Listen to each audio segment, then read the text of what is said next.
Después de este video, de este abrebocas, vamos a dar inicio a nuestro panel. Invitamos a nuestros panelistas invitados: Natalie Trejos, de la Fundación Oligarquía Biodiversa; Alejandro Pulido, de la Plataforma Colombiana de Derechos Humanos, Democracia y Desarrollo; y a William Salazar, líder de Caprolipa. Por favor, sigan adelante. Bueno, bienvenidos y bienvenida. Muchas gracias por acompañarnos en este espacio. Vamos a dar inicio con la ponencia de Alejandro Pulido. Para saber un poco de él, Alejandro es ingeniero químico con una especialización en ambiente, con economía y sociedad de la Facultad Latinoamericana de Ciencias Sociales de Argentina. Es candidato a maestría en medio ambiente y desarrollo de la Universidad Nacional de Colombia. A lo largo de su formación y experiencia profesional ha investigado y analizado desde varios puntos de vista diversas problemáticas de índole ambiental en Colombia, como lo relacionado con los derechos humanos de primera, segunda y tercera generación. Experto en realizar análisis sobre realidades complejas y dinámicas como las que enfrenta el contexto colombiano en materia de medio ambiente, derechos humanos y dinámicas económicas, tomando en consideración las diferentes perspectivas de los actores institucionales, sociales y del sector privado que intervienen en estos asuntos. Actualmente está desarrollando un proyecto con la Plataforma de Derechos Humanos, Democracia y Desarrollo y la Federación Luterana Mundial de monitoreos ambientales en la zona del Lipa. Damos la bienvenida a nuestro primer panelista. Alejandro, tienes la palabra. Bueno, antes que nada me disculpo con esa presentación. Yo en realidad lo que hago es acompañar con comunidades que están envueltas en conflictos ambientales en varios lugares del país. Y es como aportar desde lo que están necesitando, requiriendo en cada contexto del país. Es muy diferente, pero en el fondo lo que uno observa es que se observa lo que se vio en el video. El video es que hay unas comunidades campesinas que están enfrentadas a un modelo de desarrollo que excluye, que destruye su entorno ambiental, en el cual no hay reales posibilidades de participación o incidencia política en las decisiones colectivas, y en los cuales se están enfrentando a situaciones de escasez de agua, de alimentos, falta de acceso a tierras y un largo etcétera. Entonces, yo no puedo dejar pasar por alto también el contexto que se está presentando en el país. El comité por la defensa de la laguna de Lipa es muy parecido a otros procesos regionales que se están dando a lo largo y ancho del país ante la impotencia de las comunidades o ante la falta de salidas institucionales que estamos enfrentando ante la crisis ambiental sistémica que tiene el país. Cuando digo crisis ambiental sistémica, me refiero es que la gente cada vez tiene menos posibilidades de acceder a la pesca, cada vez tiene menos posibilidades de acceder al agua, ya no sea solo potable, sino agua también para sus cultivos. Tienen cada vez menos posibilidades de acceder a la casa, y eso en muy concreto significa las posibilidades de superar situaciones de desnutrición crónica en muchas regiones del país. Estamos hablando de desnutrición, estamos hablando de hambre, estamos hablando de baja productividad, etc. Y esta crisis ambiental sistémica en el país también tiene que ver con la producción de alimentos. En el Tolima, por ejemplo, el distrito de Riego Socuello, que abastece más o menos, tiene una parte muy importante en producción de arroz en el país. Se están observando ya crisis por el acceso al agua. A pesar de que tienen un distrito de riego, no tienen almacenamiento de agua, y eso hace que los arroceros estén viendo disminuidos sus márgenes de rentabilidad. Pero además esa producción intensiva de arroz está generando deterioro en el suelo, se está compactando por prácticas inadecuadas en estas regiones. No vamos a hablar de lo que sucede con la palma africana, no vamos a hablar de lo que sucede con la minería, pero sí estamos viendo que el tema ambiental y fundamentalmente, entre muchos otros, fundamentalmente el tema del agua, se está volviendo un tema fundamentalmente el eje de los conflictos sociales que se están presentando a lo largo y ancho del país. El agua, en la falta de acceso de los indígenas de Guayú, las comunidades Guayú en el norte y centro de La Guajira, que están viendo cómo sus abuelos están secando sus pequeñas parcelas productivas se están secando y están generando patrones de desnutrición crónica en muchas de sus comunidades. Eso en parte por la apropiación del río Ranchería por parte de arroceros, precisamente, y también de la industria minera, de la extracción de carbón por parte de la empresa Drummond. Pero lo que estamos viendo es que es el mismo patrón, se están repitiendo las mismas situaciones en el que el agua es el eje fundamental y que están generando dinámicas y están llevando a la gente a preguntarse qué hacer. Si el Estado nos cierra las puertas, si el Estado no genera espacios de participación política reales, eficaces, en determinación de políticas públicas, ¿qué hacer? Yo tenía organizada esta presentación de otra manera, pero digamos que el video a mí me despertó y me lleva a plantearles muy claro, me obliga a hacer la apuesta de platicarles sobre las posibilidades reales que se tienen en este momento para enfrentar la crisis del Lipa o la crisis ambiental de Arauca, porque Arauca es la laguna del Lipa, así nos cuesta entenderlo. La laguna del Lipa es además de todo el peso ecológico, en términos de especies, en términos de biodiversidad, de ecosistemas complejos que pueden significar, la laguna del Lipa significa el agua en la región, el acceso al agua, porque es la que almacena, la que regula y la que dosifica el agua en épocas de sequía o en épocas en las que no hay lluvia. Abandonar la laguna del Lipa es abandonar el futuro de Arauca, en la medida en que no se está eliminando la posibilidad de abastecerse de agua en tiempos secos. Y eso es fundamental en cualquier actividad. La desgracia del asunto es que a pesar de la apuesta estatal o apuesta gubernamental por fortalecer la producción de arroz, nunca se ha realizado cuáles son los mecanismos o cuáles son las tecnologías que se utilizan para producir arroz. No es producir alimentos por producir alimentos. Se están implementando prácticas que están degenerando, amenazando la laguna en sí misma. Y se están dejando de lado otras posibilidades de producir alimentos que estén acorde con este ecosistema y con esta región que es supremamente sensible. Esta región está protegida normativamente. Es una región que tiene un impacto enorme en la zona, pero a pesar de eso hay un claro desdén estatal gubernamental frente a esto. Y no lo digo porque solo sucede aquí. Por ejemplo, el río Magdalena, ustedes saben que es el río más grande y más importante del país, que cobija más o menos a 25 millones de personas que están en su cuenca, ha sido abandonado de manera sistemáticamente por el Estado.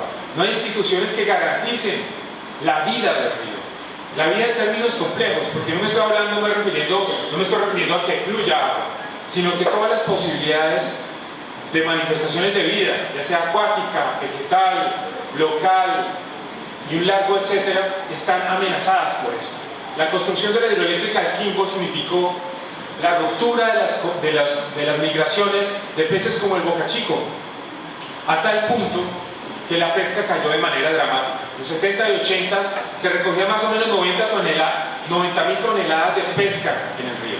Ahora esa pesca no llega ni a las 3.000 toneladas. Y estoy hablando de cifras institucionales. Cuando me refiero a que ya no se puede pescar en el río Magdalena, estoy hablando de una amenaza directa a la seguridad y soberanía alimentaria de los pobladores que están viviendo al lado del río. Eso significa que no haya posibilidades de hacer sancocho de bocachico. ¿Eso qué significa? Que la gente no tiene acceso a proteínas. Los menores de edad no tienen el acceso a la ingesta mínima de proteínas que le garanticen un crecimiento normal o adecuado. Y en muchos casos están creciendo con insuficiencia en el crecimiento de su sistema nervioso. Eso se llama desnutrición crónica y acumulada. Y son problemas invisibles que se están manifestando en muchas otras regiones del país. Por ejemplo, el bocachico en el río Atrato tiene concentraciones anormalmente altas de mercurio, comprobadas por las universidades. Y están generando también problemas degenerativos y acumulativos de generación en generación. Estamos presenciando una tragedia incalculable y profunda, en las cuales las instituciones públicas están respondiendo de manera ingenua, incompleta o malintencionada. Todo esto en el contexto del conflicto armado. Estamos hablando, y la hipótesis que yo acojo es que tenemos un Estado cooptado controlado, redirigido y organizado por grupos armados, en el que en muchas regiones no llega y que se ha configurado en los últimos años de acuerdo al modelo extractivista. Son las grandes empresas mineras, petroleras o agroindustriales las que están definiendo la política pública, así nos duela.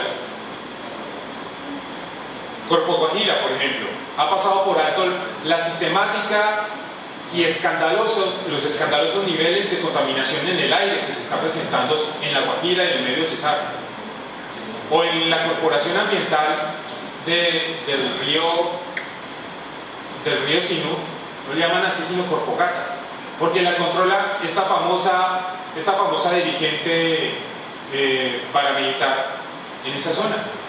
Y lo que estamos viendo es que las corporaciones ambientales, eso lo digo a nombre de Alejandro Pulido, están siendo cooptadas también por los grupos politiqueros de turno, quitándole capacidad, posibilidades de gestión, capacidad técnica y recursos, a tal punto que el Sistema Nacional Ambiental está colapsando en sí mismo, acompañando del profundo colapso del medio ambiente en Colombia. Aquí es donde se hace urgente que nosotros, y celebro la posibilidad que existan comités ambientales aquí. Y recuerdo las palabras de un dirigente campesino nariñense: si el Estado no defiende la soberanía nacional, nos va a tocar a nosotros defender la soberanía nacional. Y eso lo estamos viendo en Cajamarca, Tolima, o en el mismo Ibagué. Muchachos, jóvenes, personas que han militado en varios partidos políticos, sin distinción alguna, están tratando de sumarse y defender su territorio.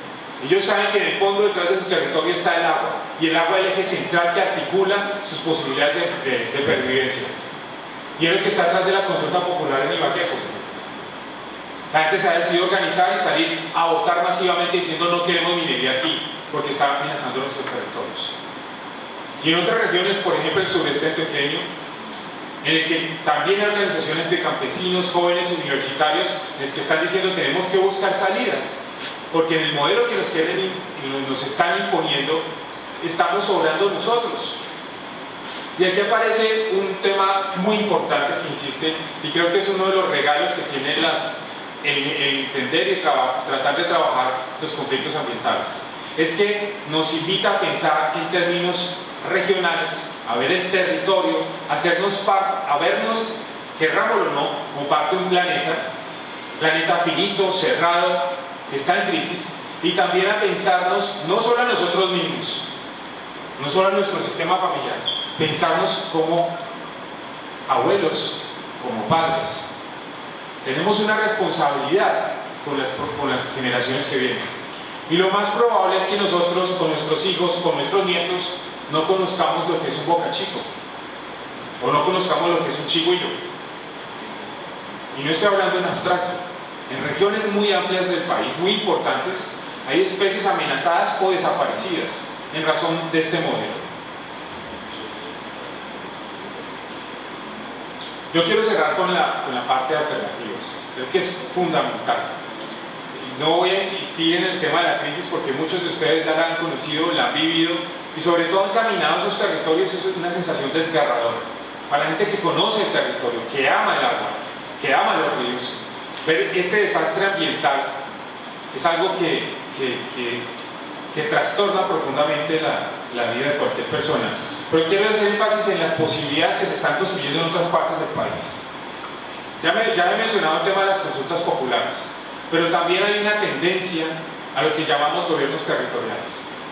Los campesinos, los indígenas, y en eso tenemos mucho que aprender de las autoridades indígenas, están administrando los territorios de acuerdo a su manera de ver el mundo.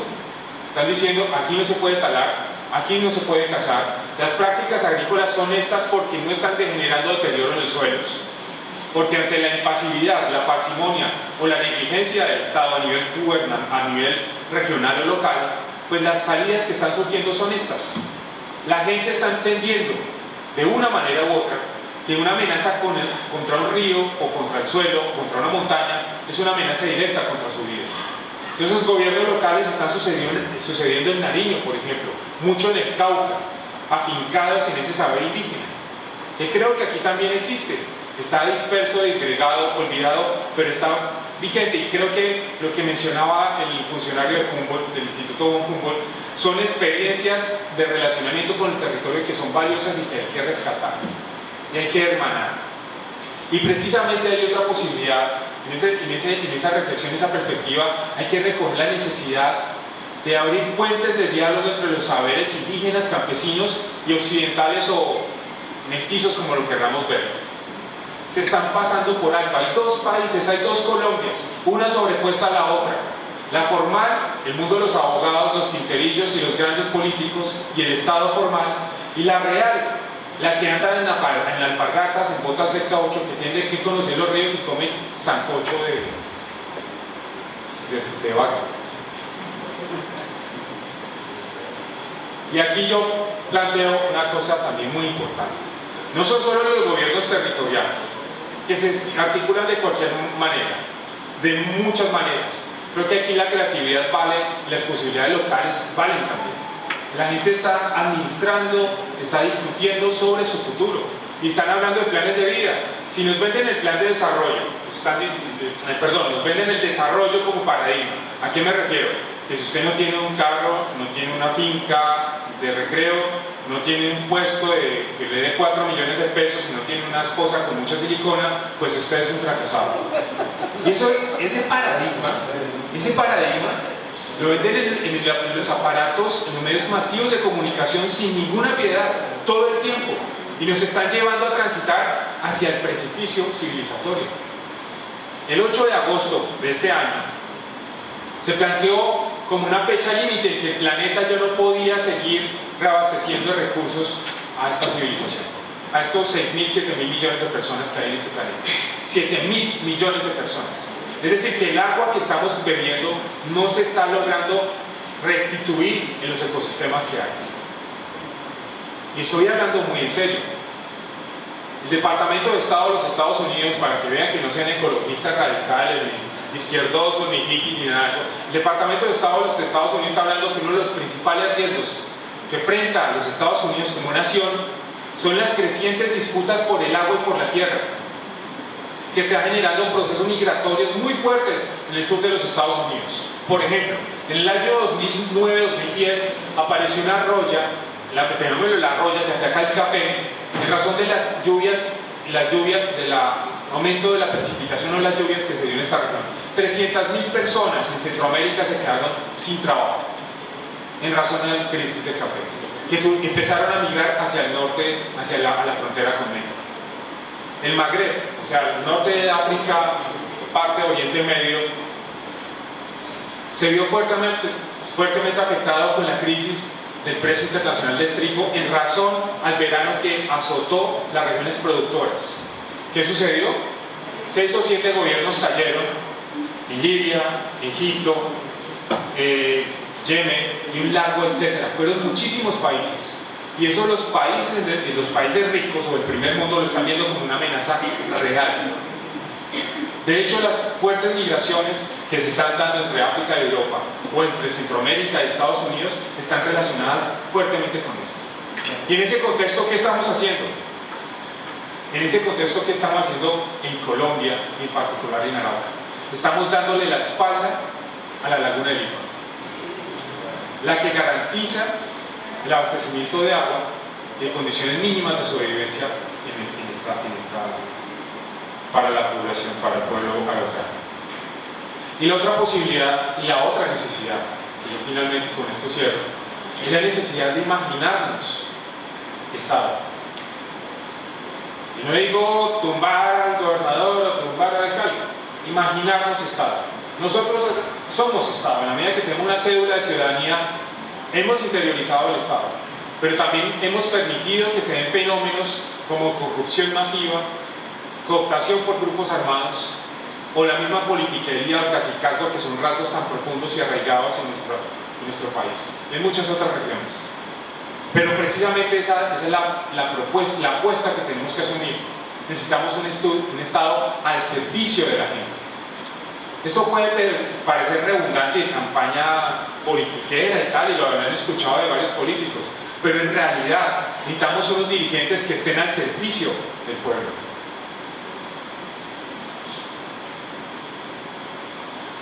Estos señores tienen que sentarse y escuchar qué es lo que necesita la gente. No venir cada 4 años a pedir votos.